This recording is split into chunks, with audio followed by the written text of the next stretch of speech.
Assalamualaikum warahmatullahi wabarakatuh. Nama saya Muhammad Rizal Faja. Di sini saya akan menjelaskan apa sih pneumatik. Sebelum itu, subscribe channel ini dan like video ini untuk membantu konten kreator, dan komen juga untuk memberi kritik dan saran pada video ini. Oke. Pneumatik. Apa sih itu pneumatik? Pneumatik adalah sebuah sistem penggerak yang menggunakan tekanan udara sebagai tenaga penggeraknya. Cara kerja pneumatik sama saja dengan hidrolik, yang membedakannya hanyalah tenaga penggeraknya. Jika pneumatik menggunakan udara sebagai tenaga penggeraknya, dan sedangkan hidrolik menggunakan cairan oli sebagai tenaga penggeraknya. Dalam pneumatik, tekanan udara inilah yang berfungsi untuk menggerakkan sebuah silinder kerja. Silinder kerja inilah yang nantinya mengubah tenaga atau tekanan udara tersebut menjadi tenaga mekanik atau tenaga maju mundur pada silinder. Sistem pneumatik ini biasanya diaplikasikan pada mesin atau mesin industri dikarenakan kurangnya daya atau kekuatan mekanik dari pneumatik.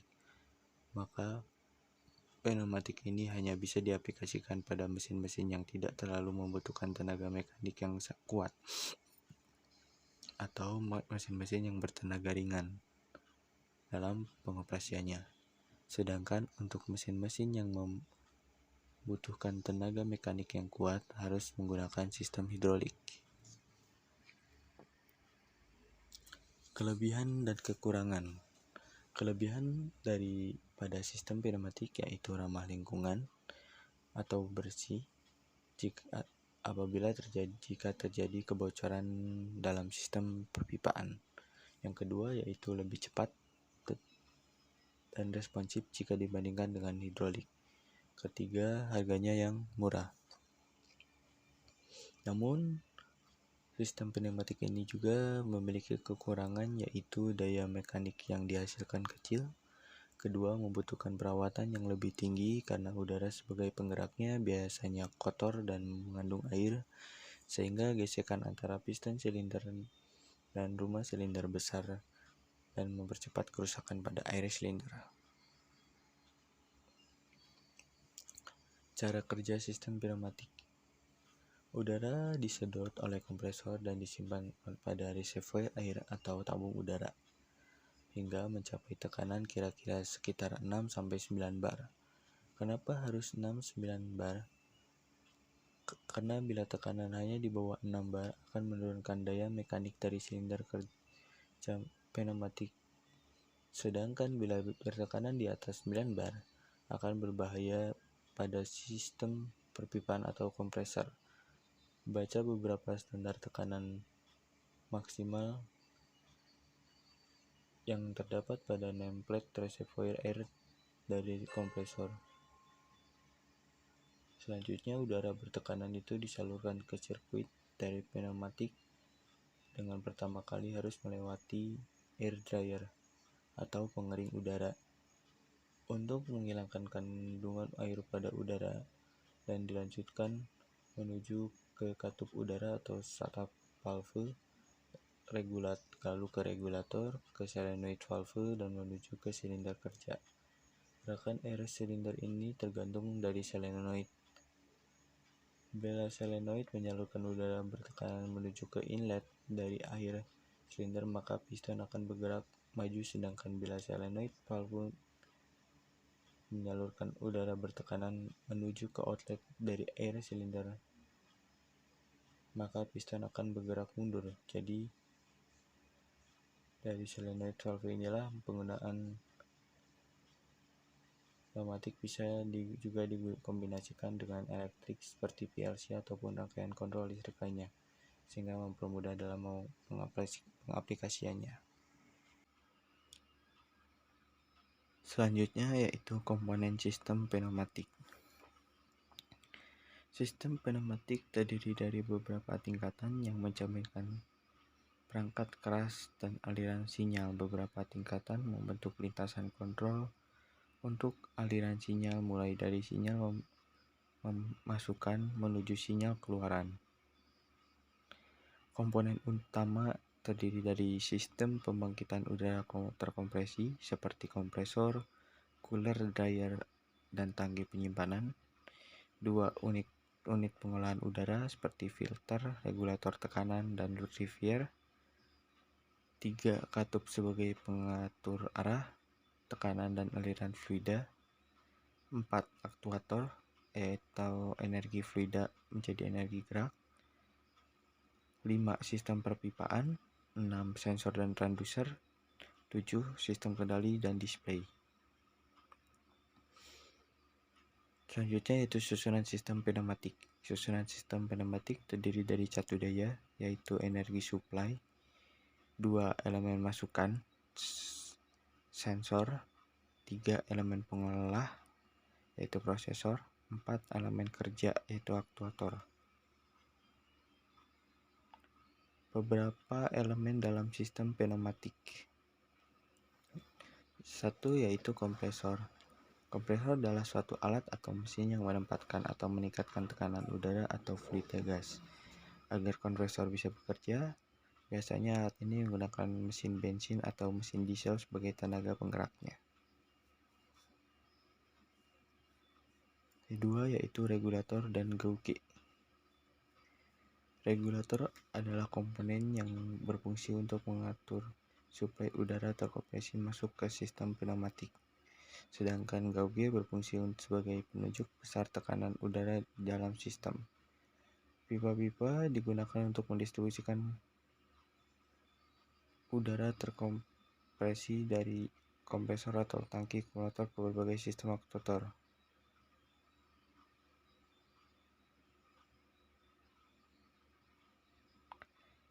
Tiga, tangki akumulator. Tangki akumulator ada atau juga disebut buffer tank, berfungsi sebagai cadangan storage tekanan udara terkompresi yang digunakan untuk penggerak aktuator. Selain itu, tangki ini juga berfungsi untuk mencegah ketidakstabilan suplai udara ke aktuator, lebih menstabilkan kerja kompresor agar tidak terlalu sering mematikan dan menyalakan lagi, serta lebih memudahkan desain sistem dalam menempatkan kompresor jika diharuskan penempatan aktuator pneumatik lebih jauh dengan kompresor. Selanjutnya yaitu saluran pipa.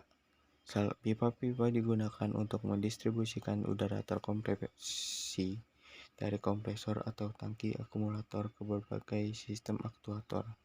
Diameter pipa yang digunakan pun bermacam-macam tergantung dari desain dan tujuan penggunaan sistem pneumatik tersebut.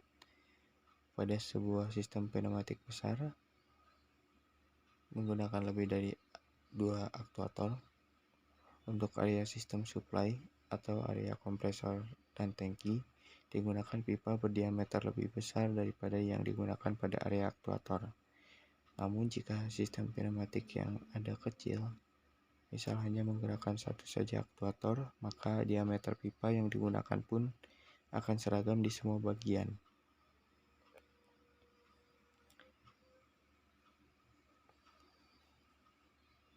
Selanjutnya yaitu IP controller. Pada aktuator pneumatik yang kerjanya dapat modulasi diperlukan suatu alat kontrol suplai udara yang bertekanan yang khusus bernama IP controller.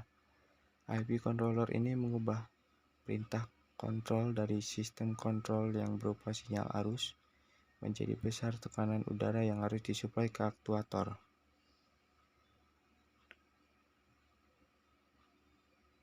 Selanjutnya yaitu aktuator. Pneumatik aktuator adalah alat yang melakukan kerja pada sistem pneumatik.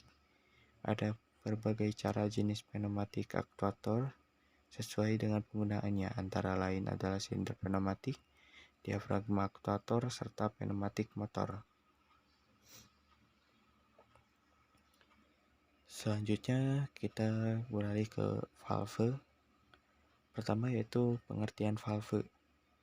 Valve atau yang biasa disebut katup adalah sebuah perangkat yang mengatur atau mengarahkan atau mengontrol aliran dari suatu cairan, baik berupa gas, cairan,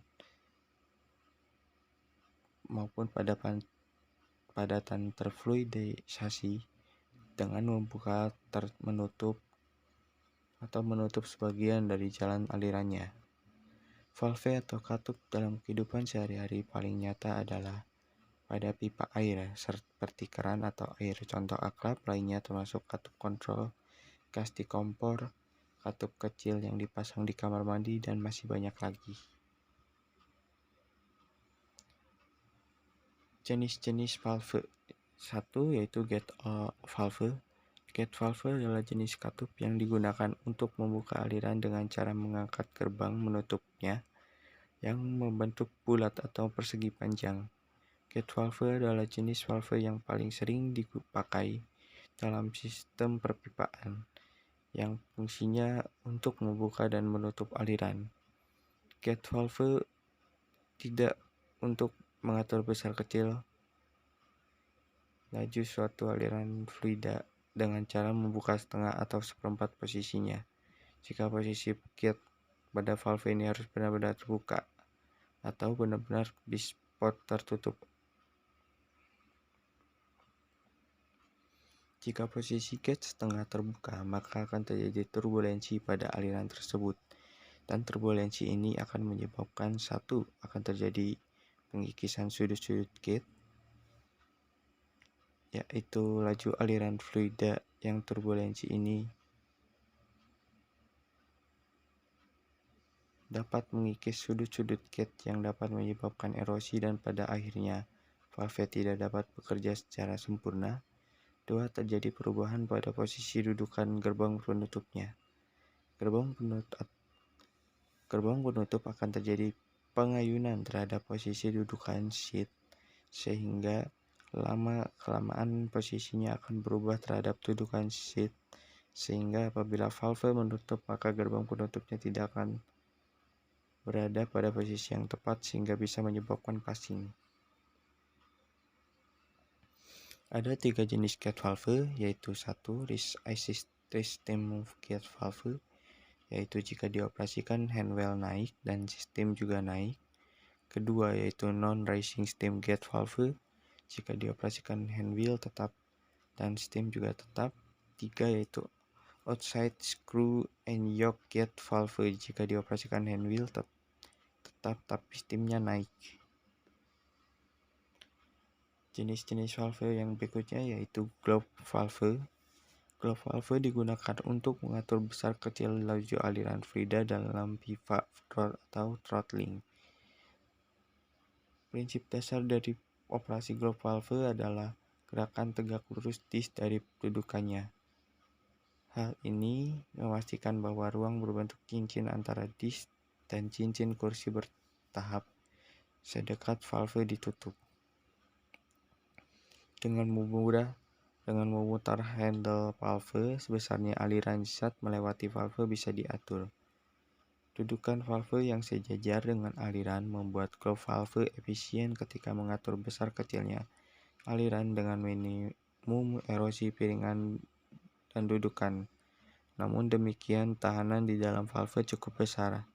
Desain globe valve yang sedemikian rupa memaksa adanya perubahan arah aliran zat di dalam valve sehingga tekanan menurun drastis dan menyebabkan turbulensi di dalam valve itu sendiri. Dengan demikian, globe valve tidak disarankan diinstal pada sistem yang menghindari penurunan tekanan dan sistem yang menghindari tahanan pada aliran. Ketiga yaitu angle valve. Sama seperti globe valve, angle valve juga digunakan pada situasi di mana pengaturan besar kecil aliran diperlukan throttling, namun angle valve dibuat dengan sudut 90 derajat. Hal ini untuk mengurangi pemakaian elbow 90 derajat dan fitting tambahan. Digunakan untuk mengubah aliran sebesar 90 derajat. Valve ini bisa digunakan juga sebagai pengganti elbow. Cukup sekian dari saya. Apabila tutur banyak Tutur kata yang kurang berkenan saya mohon maaf, dan apabila ada kata kalimat yang kurang dimengerti juga saya mohon maaf. Saya juga di sini masih belajar, kurang lebihnya mohon maaf. Assalamualaikum warahmatullahi wabarakatuh.